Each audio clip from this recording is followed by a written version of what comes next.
the Hearts Baseball Channel TV. We're standing here today with Jason Greenberg, the brand new manager of the Falcons, also webmaster and all-around good guy. Thanks, Marty. It's good to be here. Good, good. Jay, there's been some talk around the clubhouse, around the community, even around the county, really, about the Hearts Baseball Club, how we've progressed and how we move forward so rapidly, so enthusiastically. You're a big part of that, obviously, with the website.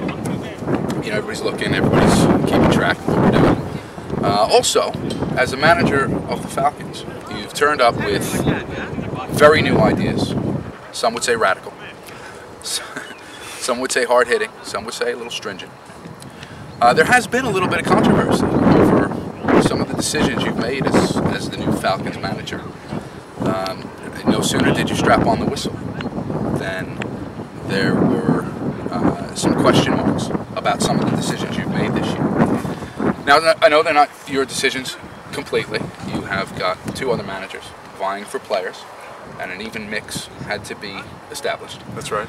But for the Falcons, which is our first team, our premier division team, there were some question marks. There were some unhappy faces around the locker room. Care to shed any light on how you came to some of these difficult decisions with some players that maybe had been here last year and aren't here this year with Falcons, or some new players for the Falcons, and how you came to come to those decisions? Well, let me start by saying it's good to be here, and I'll try and respond as best I can. That was the longest question I've ever been asked in my life. Taking my camera time.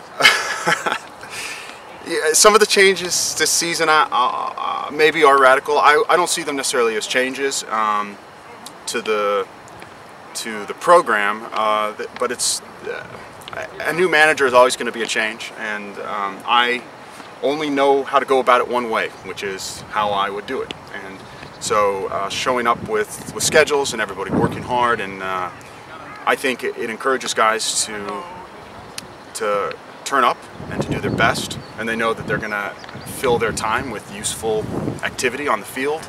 Nobody's going to be standing around, nobody's body's getting cold, and in that sense it even reduces injury.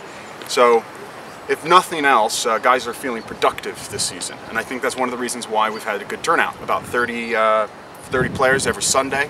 We're seeing that again today, even though we're in our first split squad training. We're going to have about 28 to 30 guys training on the diamond, and that's 66% of our club. So the turnout is terrific, and it's nothing that I'm doing. That's all up to the players showing up and working hard.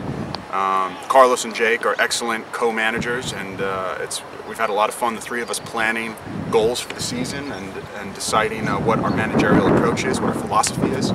So all of that's gone very well.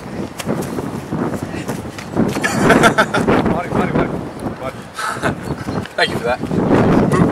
That, by the way, is not one of the Falcons. Team mascot.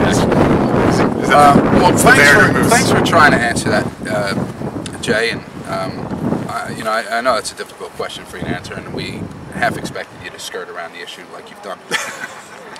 But let me say this. Fact of the matter is, we said to the guys on the first session that we had that this season we weren't going into it with last year's Falcons team, last year's Hawks team, and taking some of those players to create a Raptors team. Rather, everybody was starting on the same page. We ran kind of a 3-week tryout, which included a bullpen session. Guys were turning up, they were running the bases, they were taking infield and outfield. Everybody who wanted to pitch got a chance to turn up and do that. The catchers got work behind the plate, and the bottom line is that some of those players got pulled through to the Hawks, and some of those players got pulled through to the Falcons. But what the end result of that is, and I know Carlos and Jake share my optimism, we've got 3 teams that are very competitive this season. We've got a Falcons team that will do very well in the Premier League. We've got a Hawks team that I think has a chance to win Division I, and we've got an excellent group of new players, people who are new to the game, and people who are still working on their development, that are going to have a very competitive Raptors team in Division II. So bottom line is, all across the board, Hearts Baseball Club is going to compete this season, and that's more than we could have asked for at the end of last year for our adult program. It's a step in the right direction. Well, let's stick with that for a second. The Falcons last year in the in Division I kind of walked it a little bit. I mean, I'm not putting down any of the teams we faced. I saw you walk it quite a bit. Yeah, I couldn't run it, that's why. But the ass is much better this year, folks. Anyway, we had it kind of easy, some would say, last year, and maybe we weren't in the right division. We were kind of in between, perhaps, and we beat a lot of good teams pretty succinctly. Yep. And this year, going into the Premier League, we had probably all the confidence in the world, having beat some of the best teams in the country last year in our division, and a couple of Premier teams as well. Yep. The fact that it's not exactly the same team, with not the same manager, with not the same mantra and ideas and so forth, how is that going to affect our chances in the Premier League? I think it only makes our chances better.